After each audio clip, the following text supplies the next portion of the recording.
algebra? What you took? How many parts you had to take? Just algebra. So everybody just had to take algebra? Okay, good. All right, so now that the Georgia milestone is out the way, we better focus on our finals.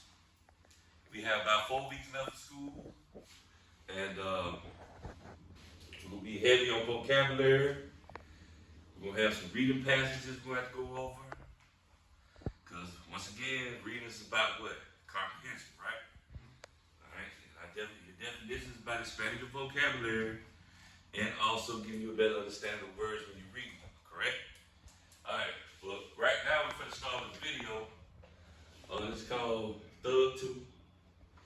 And this is a video about police officers why they became police officers and why they deal with the community and why they just a little icebreaker.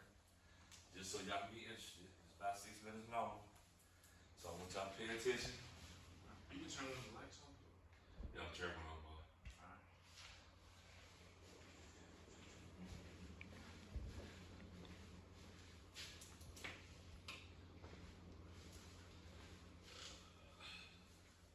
I decided to pursue law enforcement for the basic reason I had to have a job that gave meaning to my life. I wasn't able to become a police officer when I got out of college because departments weren't hiring women. And so I didn't become a police officer until 15 years later. I felt that I wanted to come in and change, the way that the police department operated, and make it more cohesive and integrated, and help people out. I like helping people. I thought that I could do a better job as a police officer than some of the people that I saw doing the job and interacted with growing up. It was a latitude of power that a police officer has. And I sought to exercise that power for the good of the people that I interacted with, provided you weren't a criminal. So my father was a police officer. He worked in Motorcycle 2. After I came on the job, my sister came on the job. So it was something I always wanted to do. It was very frustrating that we're talking back in the 70s to always be stopped by the police department. And I could say my father was a police officer, but that didn't matter. My experience is that some officers might target African American kids. I think teenagers in particular, whatever racial characteristics they have, may be targeted. Would I stop people, 4 or 5 black guys that are in a white neighborhood? Yeah, if they're not supposed to be there, I would say, "What's up, guys?" Even if you're in a road parade patrol car, I would roll up on them and say, "What's up, guys? What are you doing?" And if they gave me an attitude, that would raise my suspicion. If I see a white kid or a bunch of white kids walking into that neighborhood where they're not supposed to be, there's a couple of things going on. They're there for a fight, or they're there for drugs, or maybe to buy a gun, or maybe to, who knows, but they're usually not there. I would stop them. A lot of people would say, well, it's your own fault. If you weren't robbing people, if you weren't shooting each other, the black on black thing, well, I never hear white on white crime because it's white on white crime. I never hear that term. But the focus of media and of the departments is upon negative behavior of black people. How many incidents have we had since that Staten Island incident, it's like that? What is it, a year later? 1 or 2, maybe 3? I mean, it's not rampant. It's not out of control. Each one has to be taken on its individual merits. I've not examined directly any of them, but I would say that I don't call somebody who shoots somebody in the back a police officer. My inclination is to call them a murderer. I say anyone that thinks that the police department is going out and they have a motive to go and kill black people, white people, Asians, anyone like that is delusional. There is nothing like that. I believe most officers are afraid to talk about the realities of the negative aspects of policing. Number one, they fear that if they're in an incident where they need backup, they call it 1013, and guys figure, well, you're not part of the crew, they won't respond. They won't get backup when they need it. Secondly, I believe a lot of guys are afraid of what the department would try and do to them. So they keep their mouths shut.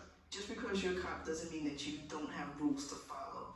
And I always felt that you should follow the rules because that could be your family member and you don't want anybody's rights to be violated.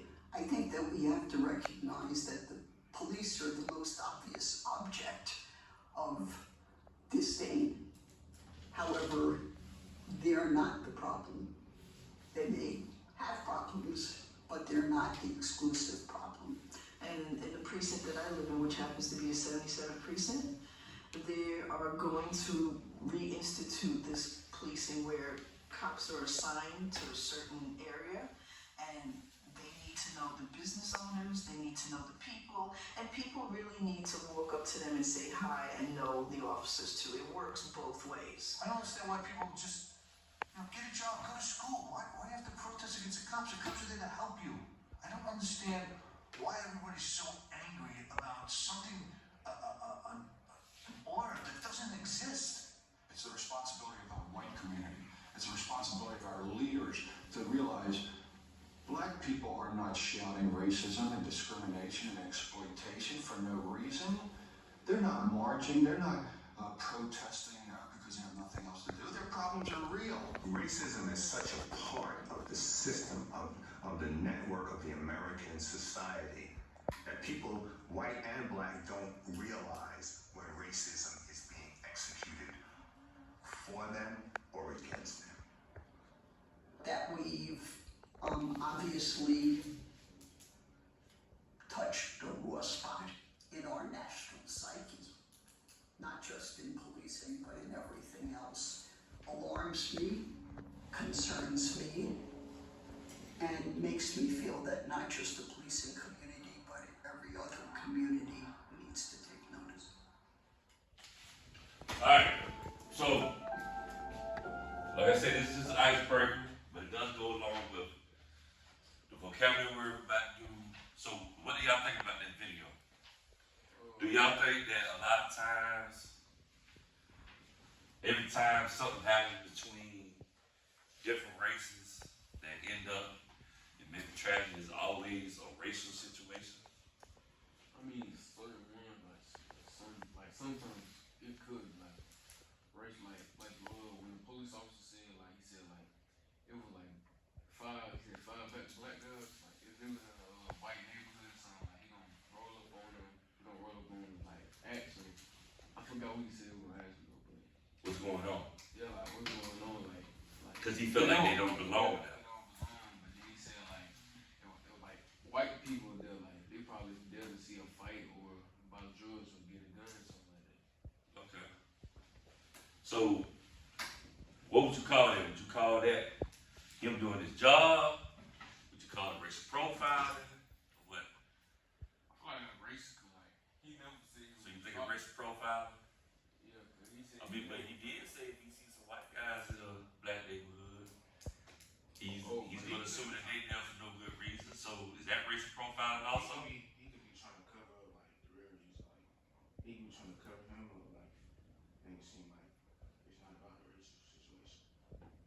Right, but he's a white cop. So imagine. So if he come in your neighborhood, if he come in a predominantly black neighborhood and see a bunch of white kids, and he has a wide there, is that racial profiling? Would you consider that racial profiling? Or is it only racial profiling when he stops black kids in the white neighborhood? I mean, I don't even think about it. Nah, not really. Nah, I don't think so. It's hard to say this because you want to be able to live in a culturally diverse world. You want to be able to mix and mingle. You want to be able to coexist with other races and get along with everybody.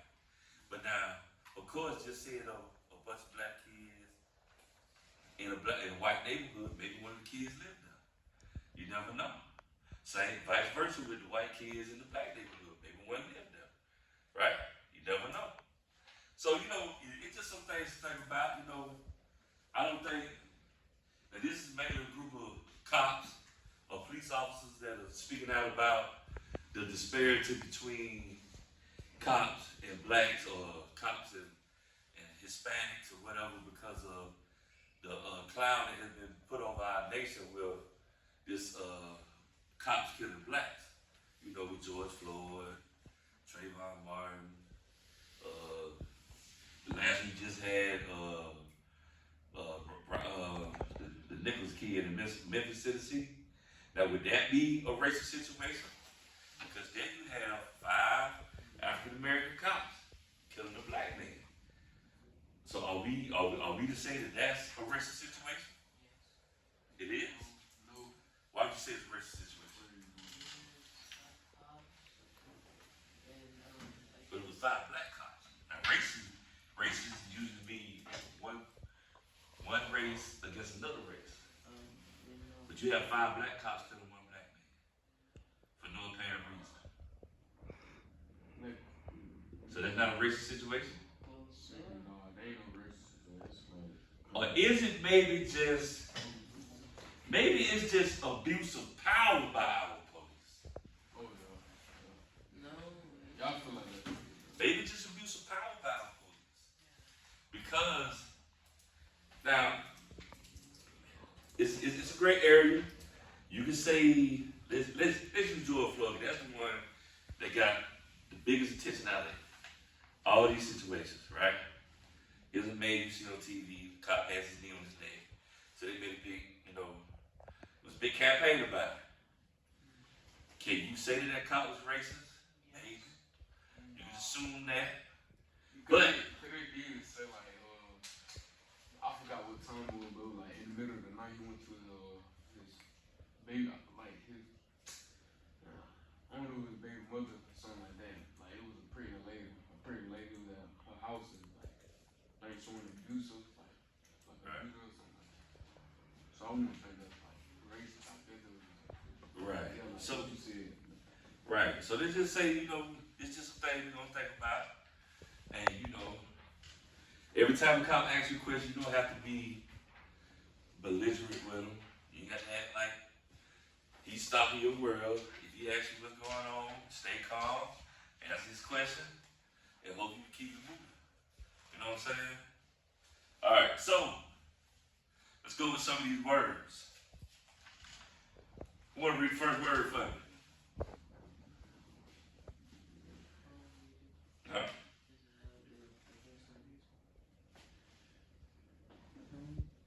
Start with C, comply. Just say that loud, so everybody hear you. All right, what's the definition? Accordance. All right, comply. Act in accordance with a wish or command. So if the police come and stop you, what do everybody say you should do? Comply. You should comply with with what he's asking you to do. Whether you're doing something wrong or not, you should comply with him, right?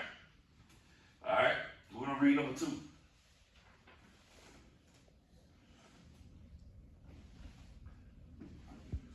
Irate. Alright.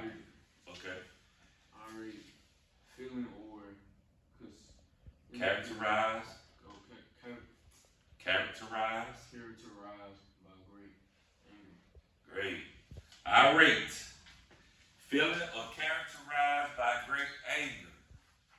Now, a lot of people get what? Angry. But they get, when the cop pulls them over, they get what? Sometimes people get what? What's the word we use? How you pronounce it? We just said it. What's the word? I want you to use the vocabulary word. They get what? Irate. Irate. Cause what about when we stop by the cops, stopping my day, you're holding me up, So now everybody get nervous and they get irate, they get mad, they being chosen to be pulled over, right? Okay. Number 3, sympathy. Go ahead. Feelings of pity or sorry for someone else's misfortune. All right. Sympathy. Feelings of pity or sorry for someone else's misfortune. Okay. All right. Let's read number 4. Come on, Marcus. Display on feel good. Reputation. Reputation of someone or something for something. All right. Discredit. Harm the good reputation of someone or something. Now, a lot of times, that's why we have fights in school, right? Someone discredit your personality or your character. And sometimes we get irate when somebody discredit our personality or our character. Is that correct? Okay. Y'all see how I use the words? Okay. Number 5, eulogy. A speech or a piece of writing that praises someone highly, typically heard at what? Where do you hear eulogies at? Where do you hear eulogy? Where do you hear someone give a eulogy at? At a funeral. Alright. So when you hear the pastor up there talking, you got to feel you hear the pastor up there talking, he's not preaching. He's giving eulogy. He's going over the life of the person that is there, that has passed away, and he's giving words of praise and words of comfort to the family when they give a eulogy. So that's what a eulogy is. So eulogy, remember that. All right. Read number 6.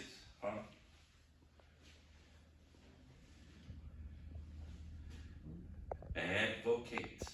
Advocate, a person who leads on someone else's behalf. Oh, yep.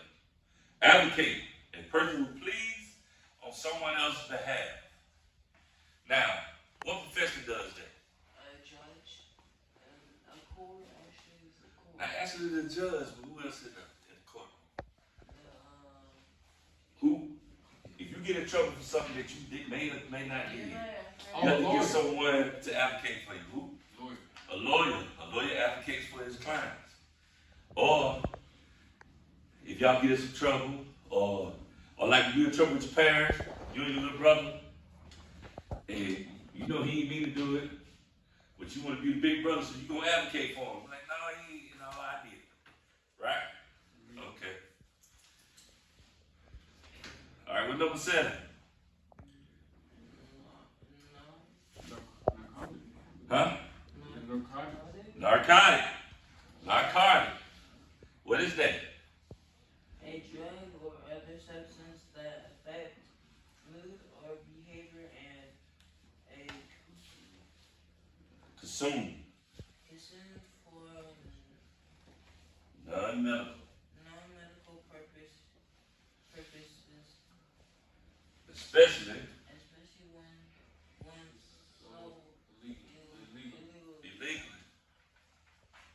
We see a lot of that though. You know? Yeah. So you sell narcotics and you're not selling, you're not a doctor. So you selling narcotics, you are someone who sells drugs illegally. So narcotic is a drug that is sold illegally. Alright? Number 8, hesitant. Tentative, unsure, or slowly in acting or speaking. Hesitant. Alright? Number 9, solace. Comfort of consolation in a time of distress or sadness. Alright? Now, what I want y'all to do, as always, I want you to take these words. Do I need to re-go over these words again? Do I need to re-say them? So everybody understand how to pronounce them and they understand the definition that they're reading? Okay, so I want you to take the first 5 words from comply, irate, sympathy, discredit, and unity. We're gonna start with them 5. I want y'all to put those words in a sentence. And then we're gonna go over them. So, y'all have the total. It's 941.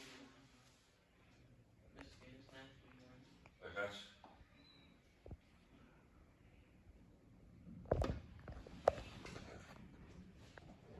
Trying to remember what the clock is. No, you just hit the home button. Huh?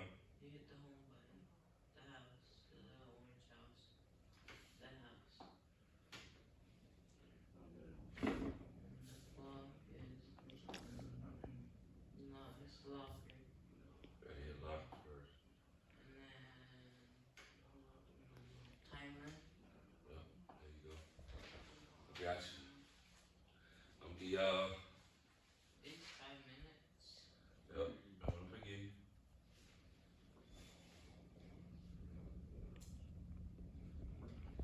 Alright, I got 5 minutes. The right sentences for those first 5 words. Put those words in a sentence.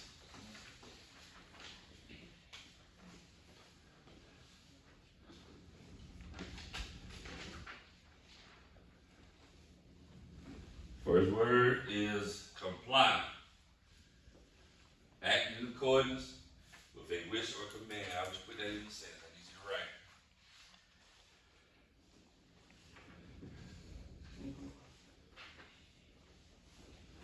I'm gonna have y'all read the sentence to me now.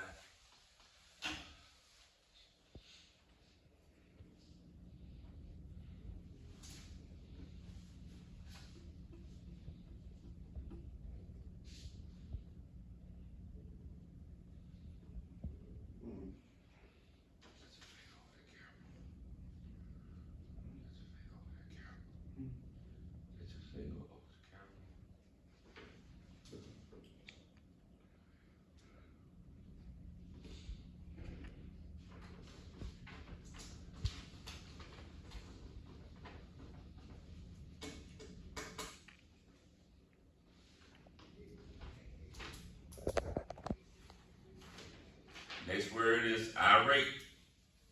Feeling or characterized by great anger.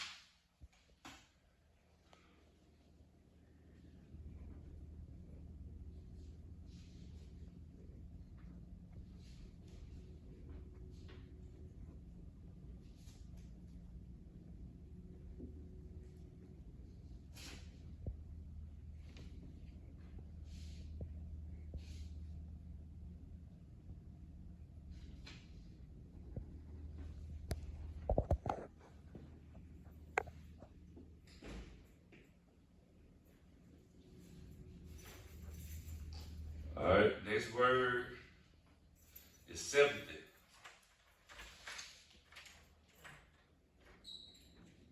Next word is sympathy. Come on, stay focused.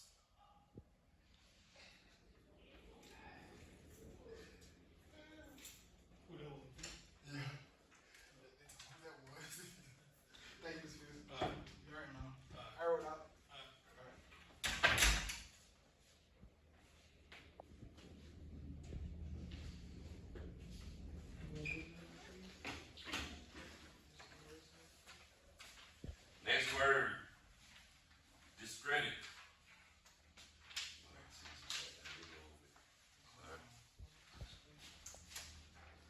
Huh? Sympathy.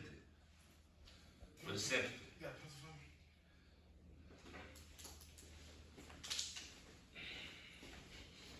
I got you, I got you, I got you, I got you.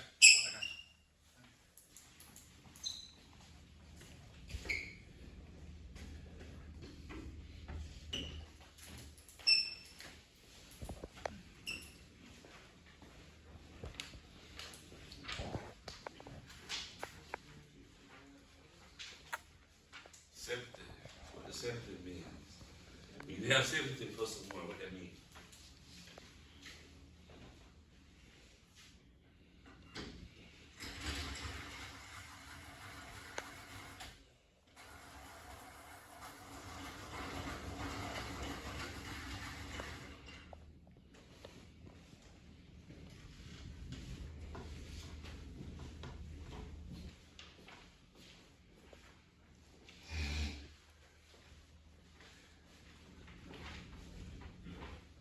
right, 1 minute. Number 4, discredit. What does discredit mean? It means to harm the good reputation of someone or something.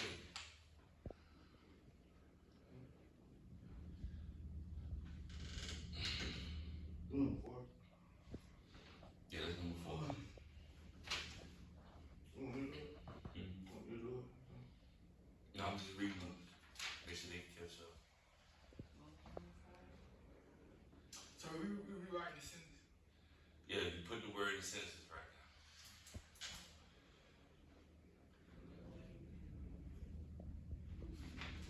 now. All right, and number 5, eulogy. What do you hear eulogy? It's a speech, a piece of writing that praises someone how they typically heard that funeral.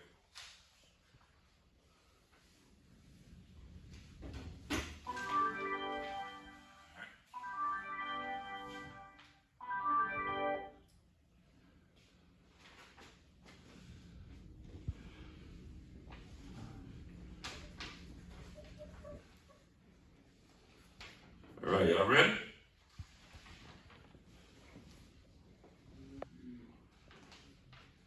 Mr. Hunter, can you give me the first one? Comply. What did you write?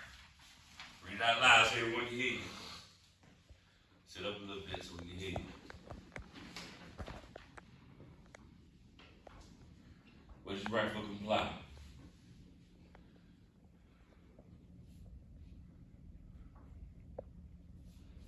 Mr. Hunter, what did you write for the first word? What sentence did you write? I told my dog to comply.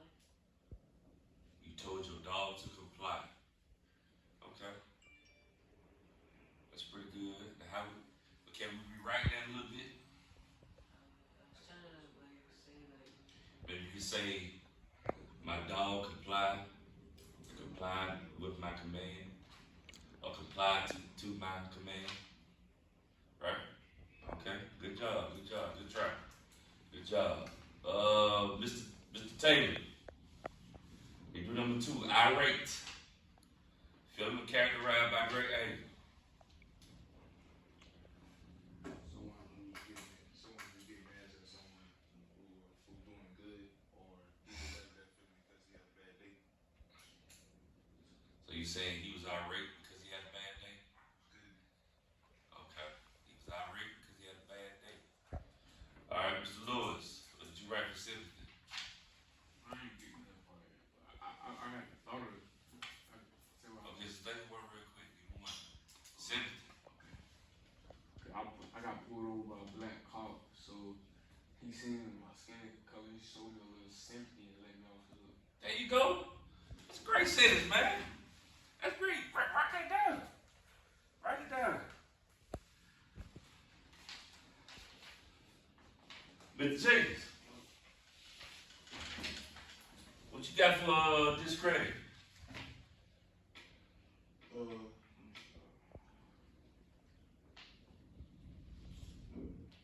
I said my friend tried to discredit me for making his pants. Say it one more time. My friend tried to discredit me for making his pants. He tried to discredit you for making his pants. And I don't know if it really makes sense. I was basically trying to say I made a pair of pants for my friend, like designs, basically. Right. He tried to discredit me. Okay, so he tried to, you did not do it, so he discredited your talent. Okay. Now who wants to do eulogy? Who has one for eulogy?